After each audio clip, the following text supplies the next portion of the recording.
Hey there, YouTube. All right. Oh, I just needed that. So I'm back to my story about the stalkers. So anyway, this dude. All right, I was dating this guy. We'll start like this. I moved into my first apartment when I was 20 years old, and me and my daughter, and she's always had her room. Like I've always had a two-bedroom. So anyway, I moved into my first apartment at 20. I met this guy who lived in the neighborhood. And, of course, he was cute. I was like, ooh, wee. So, anyway, we got to know each other for about a year. Then, when the lease was up, my dumb self, okay, I think I went month to month for a little bit. But then, after a while, me and him grew into a relationship and we decided to move together. He had a young daughter, and I had my daughter. But his daughter didn't live with us or live, with him, but she visited a lot. So anyway, we ended up moving into an apartment, and we moved kind of far from everybody. And I didn't realize that one, he was an alcoholic. Two, he was controlling. Three, he was trying to isolate me because as we were dating, I was losing my friends. My very best friend was mad at me because we never hung out like that anymore. I was always with him. But I'm like, girl, you gotta understand I'm in a relationship right now. So anyway, when me and him moved together, it really got worse. I barely could talk to her. Only when he was at work or whatever, he was so jealous and he drank 151 Bacardi every day. If he didn't have that Bacardi, it would be a fight. He would come home arguing. So we always had to make sure he had that liquor and weed.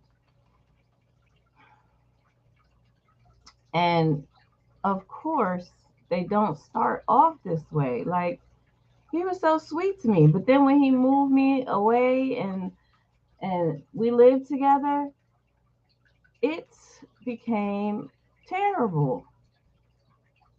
Okay, so let me tell you. I don't know what he got mad at me for. I don't even remember. When my daughter went off to school and I just wanted to soak in the tub, have a little bubble bath and stuff. This motherfucker comes in there. I don't know what the hell we arguing. I don't even know to this day what it was. Basically, he tried to pull, he not tried, he pulled me out of the bathtub, okay, naked. Of course, I'm naked in the bathtub. Pulls me out the bathtub and tries to throw me out of the house naked.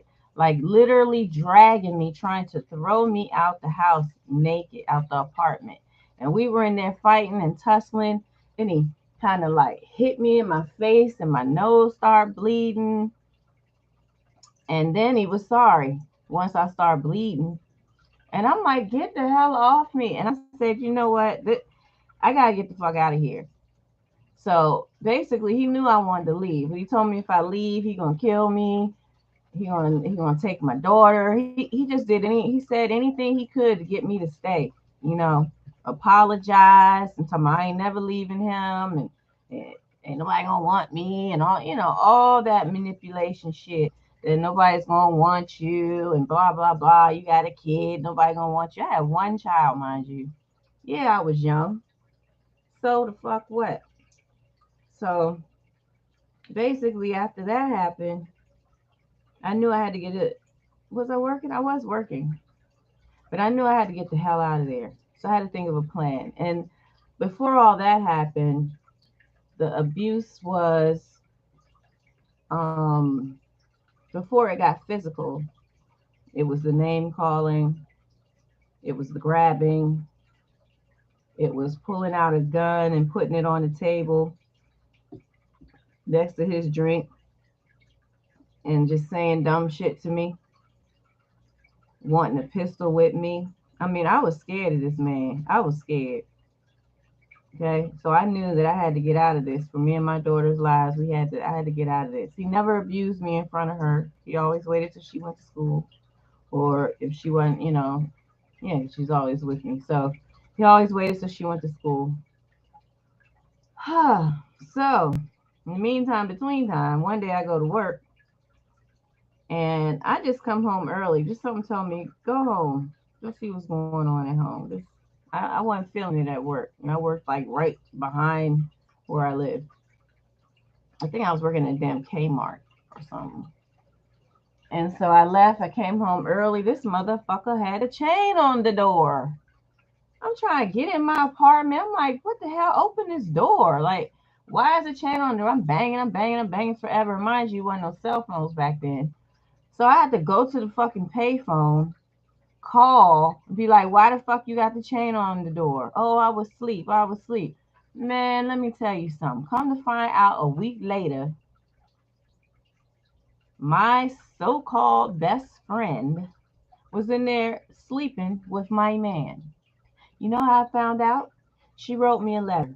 I got the letter. I should have pulled that out. Wrote me this long ass letter telling me what my apartment looked like, all this shit, what they've been doing this whole time. And I'm like, no wonder I was finding like broken acrylic nails. He told me, oh, that's my brother's girlfriend came over. I was finding weave hair. You know, I was just finding shit. And I'm like, what the fuck is going on here? So anyway, he's sleeping with her. So I said, this is it. This is the last straw. I mean, I was leaving anyway, but it just put more fire in me. So how I left, because I was scared to leave, while his ass was at work, I unloaded that apartment. Everything that was mine, all that furniture, all that shit, I unloaded. Okay. He came home to none of my shit. I was gone, ghost. So of course later, I don't know, a couple weeks, I got the letter from the bitch. Then he found me. He knew where I was at. He'd wait up at he'd be around and shit, calling me, threatening me. One time he found me on 495, the fucking highway, made me pull over on the shoulder. So my dumb ass pulls over on the shoulder, like, what the fuck you want? And how long this nigga been following me? So he tries to punch me through the window. And again, he opens the door. We get to tussling on the highway on 495 shoulder. I was like, somebody please help me. You know, I was hoping somebody pull over and save me, but nobody did. So finally, this fool breaks the key because he tried to take the keys out of my car, but he ended up breaking the goddamn key. The key was stuck in the ignition. Okay, so I got a broken key in my ignition, but luckily I could still turn it on and drive and get the hell out of there. Somehow, I don't know how it broke up, but we finished. I mean, all that tussling or whatever. I guess he finally left me alone, and I left with a broken ass. I had a broken key in my goddamn car because back then the keys were metal, and I mean, they're metal now, but they didn't have that black thing on the top. It was just straight, whatever. So, because what was I driving? I was driving like a 87 Chevrolet something. He broke that key. Man, let me tell you. I ain't never been so scared in my life. I had to stop. I think I stopped working for a while. I don't know how I did it, but I had to make sure that I picked my daughter up from school every day because I was afraid that he was going to do something to her because he always threatened to kidnap her or something, because I left him. So, you know, I had to make sure my daughter was safe, and I was there to get her every day. She was in elementary, probably in first, second grade, something like that, or kindergarten, something like that. So yeah, it's like, every time somebody get angry, they used to try to threaten to take my damn daughter. And luckily, my daughter has never been through anything tragic. Like, I kept her out of harm's way. I kept my baby safe. And that's why I said, I tell you, when some dudes start calling you a bitch and all that, get the hell away from this dude. Don't even deal with him. He don't love his mama. Don't even deal with him. All right? Don't do it. So anyway, I survived that. What else did he do to me? Yeah, pulling out them guns, keeping me hostage in the house. I couldn't have no friends. Nobody came over. He controlled my phone calls basically. Got to sit there and listen to me and make sure I'm talking to my family. And now I know why he didn't want me talking to my best friend because they was they was doing their thing. Whore. I don't care how many years it's been. You a straight whore if you find this video. And you know it. I ain't never in my life do no shit like that to no woman. I mean, this chick was my very best friend. We would dress on Twins Day. We did all that. Shit, we even got locked up together. That's another story. Following her ass, I done went to jail. Doing the shit, she taught me how to do some things and I did it and went to jail after a while. So, and my mother told me she's no good. I don't like her. And I didn't listen to my mother. My mother knew that she was a troublemaker. And I'm telling you, that was the girl that I got in trouble with all the time. I mean, but she was my road dog because when it was time, she was there for me. It was trying to fight. She was there for me. I mean, we pulled this girl. We chased her down Central Avenue because she was over my nigga house and he was cheating and she left out the back door. So we got in the car, followed her, caught her up on Central Avenue, and I forgot the cross street, and we was trying to yank her out the car. I put my car in park, and we jumped out and was trying to yank her out the car. It was crazy, crazy. I was I was crazy back then. I was wild. I didn't give a shit. I just didn't give a fuck because I was bullied when I was in seventh grade coming out of high school. So as I got older, I built this like bitch, don't fuck with me. You know what I'm saying? I'm quiet. I'm quiet. I'm kind of like a Krishan. I just sit there and I just be quiet. And I'm gonna take the first. Let me not tell, but because I'm too old to fight. But what I'm saying is that watch out for the quiet ones. We may not say shit. We may let you talk all this, talk all that. One day you just gonna get punched right in your face. And luckily, there's only one person in this world, in this whole world, that I still want to punch in the face. And now that I'm off my cane, I really want to punch this bitch because she was trying to talk shit about me because I'm on my cane, telling me to hop off and all this other disrespectful shit. Bitch, I ain't on it now. But anyway, I'm not going through a midlife crisis. I'm just saying, people be people be sleeping on certain people. Don't do it. As you can see, I'm a survivor. So anyway,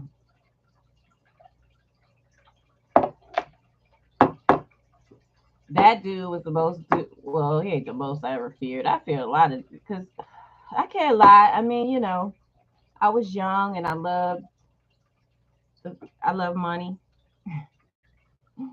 I loved the excitement, hanging on the block, having just chilling, having fun, riding around with these dudes while they make their money.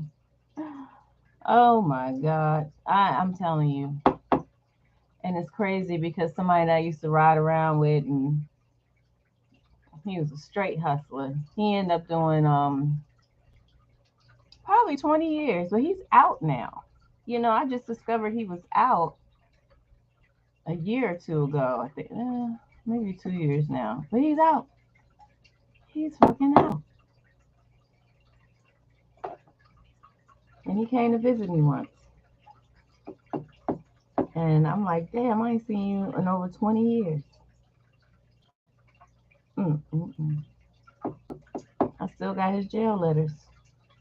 That's right. I need to contact him and be like, look at all the letters. I still got the jail letters. I think I'll do that. Anyway, I have done like, oh my God, one time I had to tell my parents the FBI might be coming to the house because of this and that. Yo, it's time for me to tell my story because life is getting a little shorter. And hopefully I won't well, I'll talk about that later. There's something that I may be going through, and if so, I will be documenting the journey because it's pretty serious. It's pretty serious. Um, but you know, like I said, I'm a survivor, honey. I'm a survivor. I got many more things to go through, with my back, my neck. Oh, mm. Whew. Okay. So yeah, I have more things to go through, but it's okay. I'm a survivor. So anyway, that was another like crazy story with this guy. I mean, he's in jail now, and when I seen that mugshot, oh, it just scares me. He's just one of the scariest guys because he still was contacting me. Shit, 2 years ago. I mean, he just found me on Facebook. He's been contacting me throughout the years. Even when I moved out here to the Eastern Shore, he was contacting me. And that's why I'm saying, why the hell are you on this side of town? How is that possible? I mean, I know everybody's a free world, but how? Why? So God, keep that man away from me, please. Just. Then I got my other friend. He was my boyfriend for a while, and he's still in jail. He got locked up for good when he was like 22, and his crime, I had no idea. I had no idea. I don't want to tell the well, I'll tell the crime and stuff later, but no, I guess he I don't know, they kidnapped two teenagers, girls, and they gang raped her or something. They had held him hostage, and he's still in jail. And he still contacts me. Even when he gets a phone, he'll call me through Facebook. Um, but he's just not rehabilitated because I have so many letters from him that there's no way they would let him out the things that he was writing. So he's still there, and that's too bad because I didn't even know that side. I didn't know that side of him. He was like the sweetest boyfriend. We were so in love. His family loved me. We were good. But I don't know what people. I don't know how and why people make the decisions. Some of the things that they do that's so life changing, so life altering. Like when I was gonna shoot that girl, I changed my mind. Like I was gonna shoot her. I was there. Okay. I ain't never even used a gun before, and I'm like, give me that motherfucker. I know how to pull the trigger. But God stopped me because God knew that I was going to have 5 grandchildren and I need to be here for them. So I'm saying this to say again, domestic violence is real. When they start cussing you out, start making a plan to get the hell out of there. Because every relationship was another one I was in. He was just mentally abusive. you know, 6 years with this bastard. Man, I moved out on his ass. I got an apartment. He ain't know. I said, look, I'm gone. I left and I had already had the apartment. I was planning in the background because fuck all that. You ain't going to trap me up in here. I went and got an apartment.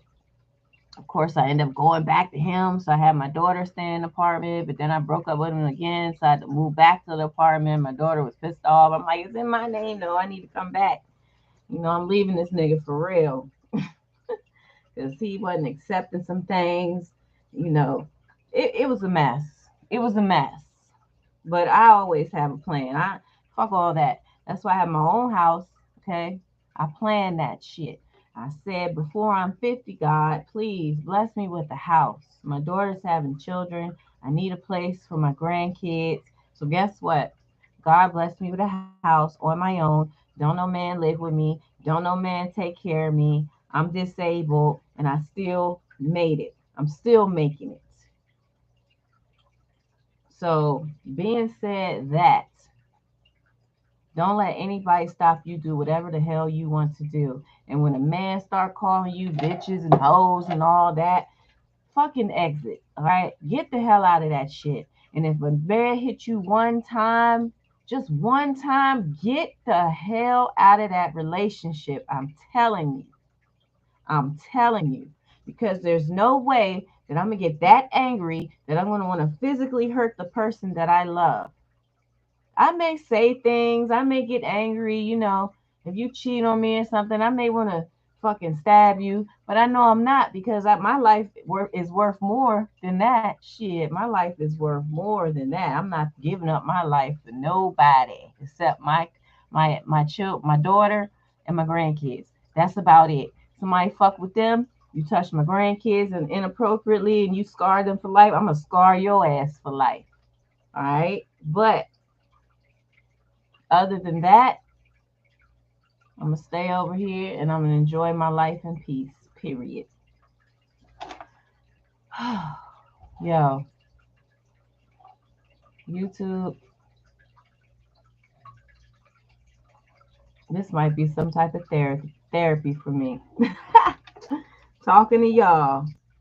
But what my goal was is to what I was trying to do is have people come in and chat with me about the things that they've been through and just have some dialogue about these things.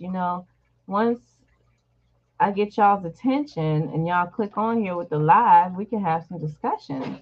I would love to talk to you guys. Okay. Um, I have a lot to share the things that I've been through and how oh God, have overcome depression and suicidal thoughts. And, I've even attempted a few times. Yeah, I'm here to tell you, I've attempted a few times in my life. And God has always said, no, that's not the plan. It's not time. It's not your time. It's not your time. Stop doing this. So, you know, depression can be a lifelong thing. And for me, it started around seventh grade. And I think finally now, I know now that I'm finally winning this battle. I no longer think that way and I value life. I have people that love me, um, and people that I love, my family. My family is my everything. When I tell you my family is my everything, my family is my everything. Um, I don't even hang out with anybody else really but my family. Like, I love my family. I love my friends too, but family is everything. Everything. So, anyway, this has been a long chat. Um, I'm going to try to get on Instagram and see if I can pull my Instagram people on over to the dark side. Anyway, y'all, I'm going to try not to put my pajamas on. Because once I put my pajamas on, then I don't come back online. And I need to be on here. I need to see y'all. I need y'all to come on here and chat with me, chat with a sister. But before you leave this, please hit the like button. Please hit the like button. And if you're not subscribed, please subscribe. Things will get better. I'm learning. I'm still learning. I want to learn how to do reaction videos and things like that. So let me tell you, once I master that, oh, ain't no stopping me. I'm going to be on here like every day. Okay? As soon as I learn that. I just learned about AI and how I can write my book through AI, because certain people, they're writing it. I can't, I don't have the patience. I don't have the time. If I could just talk to AI and just read all the stuff I already have or whatever, then that's what I'm going to do, honey, because I got some things in my journals and, you know, it's just, I had a pretty exciting, crazy survival surviving the 90s life, the 90s and the early 2000s. You know, I had my baby in 1988, so me and her were growing up together. So, anyway, I've kept y'all long enough. It's been 24 minutes. Hopefully, you've listened to this. And again, today, November 4th, I can do everything through Him who gives me strength. Facts.